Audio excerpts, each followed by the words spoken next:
मित्रों, आज हाल ही में जो कर्नाटक और महाराष्ट्र राज्य के बीच में सीमा को लेकर विवाद उत्पन्न हुआ था,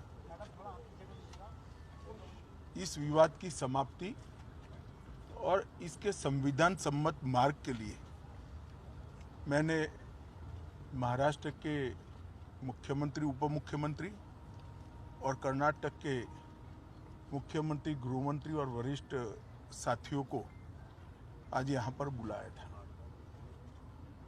दोनों पक्षों के साथ भारत सरकार के गृह विभाग के ऑफिसर की उपस्थिति में बहुत अच्छे माहौल में बात हुई है। दोनों मुख्यमंत्रियों ने सकारात्मक अप्रोच रखा है और कुल मिलाकर इस बात पर सहमति हुई है कि डिस्प्यूट के रास्ते और डिस्प्यूट का समाधान लोकतंत्र के अंदर रोड पर नहीं हो सकता, संविधान सम्मत मार्ग से हो सकता है। तो अतः कुछ फैसले हुए हैं जो मैं आपको बताना चाहता हूं। सबसे पहले, जब तक सुप्रीम कोर्ट का इस बारे में निर्णय नहीं आता, कोई भी राज्य इसके बारे में एक दूसरे राज्य पर क्लेम या तो डिमांड जनरेट नहीं करेगा। दूसरा, दोनों राज्यों के मिलाकर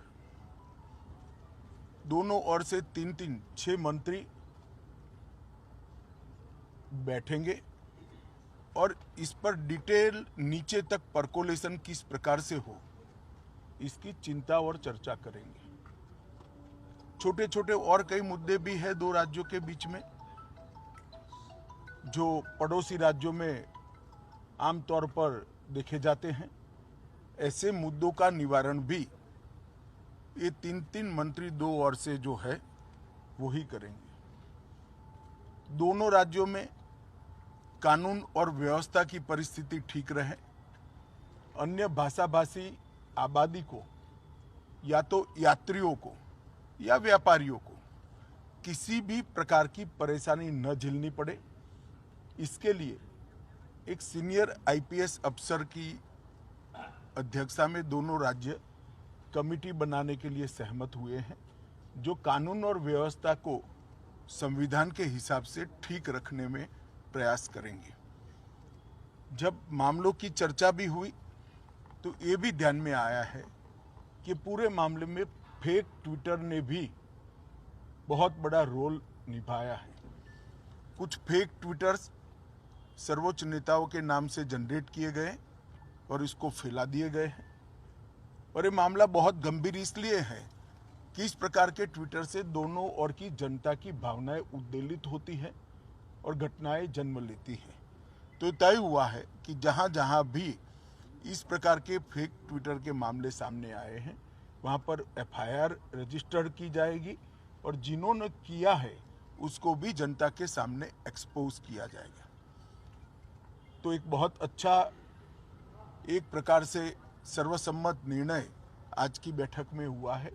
इसके बाद मैं दोनों राज्यों के विपक्षी पार्टियों के मित्रों को भी इस देश के गृह मंत्री नाते अपील करना चाहता हूं, राजनीतिक विरोध जो भी हो, जो विपक्ष में बैठे हैं सरकार के सामने राजनीतिक कार्यक्रम ले सकते हैं, परंतु दोनों राज्यों की जनता के हित में और दोनों राज्यों की बॉर्डर पर अन्य भाषाभाषी जो लोग बस रहे हैं इनके हित में अब इसको कम से कम राजनीतिक मुद्दा न बनाया जाए। एक कमेटी जो बनी है वो कमेटी की चर्चा का आउटकम और सुप्रीम कोर्ट के फैसले का इंतजार किया जाए। मुझे विश्वास है कि दोनों राज्यों में कांग्रेस, एनसीपी और उद्धव ठाकरे जी का ग्रुप, ये सारे नेता इस बात में सहयोग करेंगे कि इस बात को राजनीतिक रंग न दिया जाए। धन्यवाद।